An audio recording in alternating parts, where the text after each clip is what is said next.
आज हमारे स्टूडियो में हमारे साथ मौजूद है सवाल संगठन के अध्यक्ष रमेश कृषक जी। तो उनसे हम जानेंगे किस तरह से अभी कोरोना महामारी के चलते हमारे ज़िले को ग्रीन जोन में रखा गया है, तो इसी के चलते अभी यात्रियों का आगमन भी शुरू हो चुका है। तो इसी सिलसिले में हम उनसे जानेंगे कि किस तरह से यहाँ पे सामान्य व्यवस्था होनी चाहिए, प्रशासन की क्या क्या व्यवस्थाएं यहाँ पे होनी चाहिए। तो इस संदर्भ में अब हम उनका स्वागत करते हैं। आपका स्वागत करना चाहिए। धन्यवाद। जैसे कि बाहरी राज्यों से यात्री का आना शुरू हो गया है, तो इसी के बीच जो प्रशासन की व्यवस्थाएं हैं वो किस तरह से आप उसको आंकते हैं?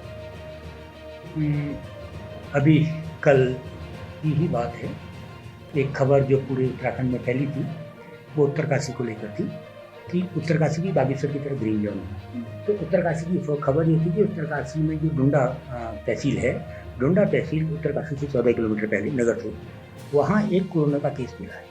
और जो कोरोना का जो केस मिला है वो बाहर से कोई आया था, जो प्रवासी मजदूर था या कहीं नौकरी करता था, वो लौट के आया था और एक मोटरसाइकिल में शायद वो लोग लौट के आए थे। इसमें दो चीज़ें सामने आई। एक, वो आदमी डुंडा तक पहुंचा, लेकिन रास्ते में वो चेक हुआ, तभी मालूम पड़ा कि वो कोरोना युक्त था।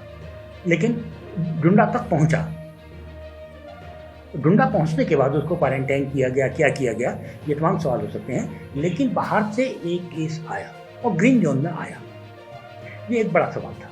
और इस सवाल को मेरे को, प्रेस को, संगठनों को, इदारों को तो चिंतित होना ही होना है, लेकिन इस सवाल के लिए सबसे ज़्यादा चिंतित होना होगा जिले के प्रशासन। मैं बातचीत में पहले भी आपसे कहा कि इस आपदा के मामले में, जो अभी है आपदा है, इस मामले में हमें प्रशासन को, जिला प्रशासन को अधिक अधिकार देना ये दूसरा, क्योंकि ये जो बाहर से लोग बहुत बड़ी संख्या में लौट रहे हैं, वो हमारे, हम ये नहीं कह सकते कि आप उनको ना लें, लेकिन एक चिंता के साथ, बड़ी चिंता के साथ डुंडा वाली मैंने बात से शुरुआत की थी।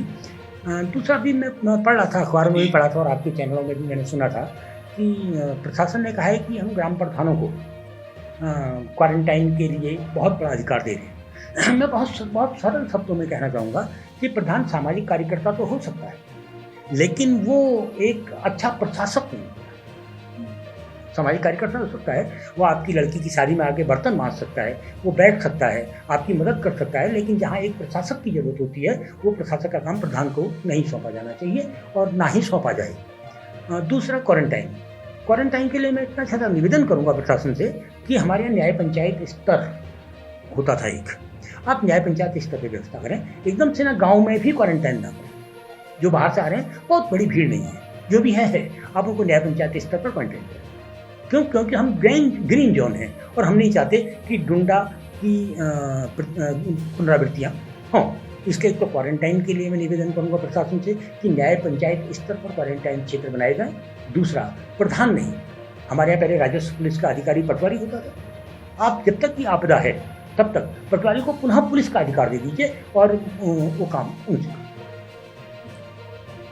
सर, क्या ये मौका है कि अभी गाँव में जो पलायन हो रहा था, रिवर्स पलायन हम कह रहे थे, रिवर्स पलायन की जो कल्पना है वो सरकार की जा सकती है? रिवर्स पलायन, बहुत अच्छा सवाल। अगर मैं कहूँ कि ये जो वर्तमान सरकार है, उससे पूर्व की सरकार या राज्य बनने के बाद जो सबसे बड़ी समस्या थी वो पलायन को रोकने की या जो पलायन हुए हैं उनको लौटाने की, ठीक है ना। अभी अगर आप एक अध्ययन करेंगे, आप पत्रकार होने के नाते आपसे निवेदन भी है कि आप करें, आप ये अध्ययन करें कि जो लोग बाहर गए थे मजदूरी करने, वो काम क्या करते थे। कई लोग केबल फैक्ट्रियों में मजदूर मिलेंगे, कई होटलों में मजदूर मिलेंगे, कई बड़ी तकनीकी संस्थाओं में मजदूर मिलेंगे। तो उस आधार पर हम अगर कहें कि पहाड़ में इनको हम रिवर्स करेंगे, पहाड़ में इनको स्थापित करेंगे, तो बहुत कठिन है।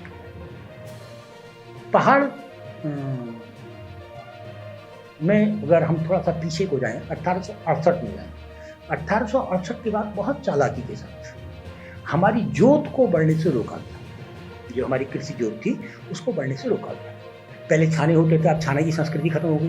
जो हमारे छाने होते थे वही छोटे गांव बनते थे, बाद में वो बड़े गांव में विकसित होते थे। इसको बहुत चालाकी से वन कानूनों के माध्यम से रोका गया। उत्तराखंड में जो अगर हम पहाड़ के क्षेत्र को लें तो आपका 10% भूमि भी, तो कुल भूमि का 10% भी ऐसी भूमि नहीं है जो जनता के कब्जे में।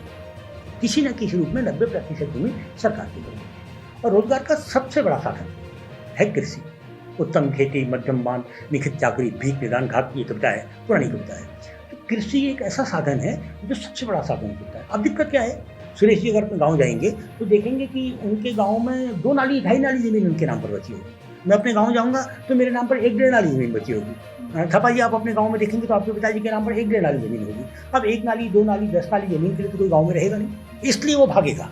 अगर आदमी के पास 60 नाली ज़मीन होती, 70 नाली ज़मीन होती, 100 नाली ज़मीन होती, कोई बाहर नहीं होता। तो सबसे बड़ी चीज़, आप सरकार अगर रिवर्स चाहती है, पलायन को रोकना चाहती है, तो सरकार को पहले कदम पर 10,000 वर्ग किलोमीटर क्षेत्र को, टोटल भूमि में से 10,000 वर्ग किलोमीटर क्षेत्र को कृषि जोत के लिए खोलना चाहिए। और 30% गाँव अभी आप बढ़ाइए, जितना हमारे पास गाँव है उसकी संख्या में 30% का इजाफा कीजिए। और एक नियम पहाड़ में बनेगी कि 50 मवासों से ज़्यादा का गाँव पहाड़ का बोझ सहने की स्थिति में पहाड़ नहीं है।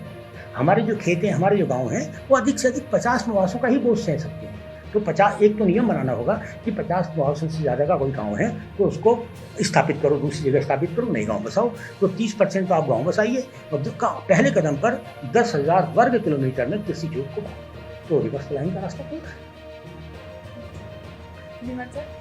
तो आपने सुना, आपने जाना कि किस तरह से अभी जो ग्रीन जोन के चलते सभी जो प्रशासन की व्यवस्थाएं हैं, किस तरह से जो हमारे सामाजिक कार्यकर्ता हैं या समाज से जुड़े हुए हैं, सवाल संगठन के अध्यक्ष, तो उनसे हमने जाना कि किस तरह से प्रशासन को इन चीज़ों को अमल में लाना चाहिए।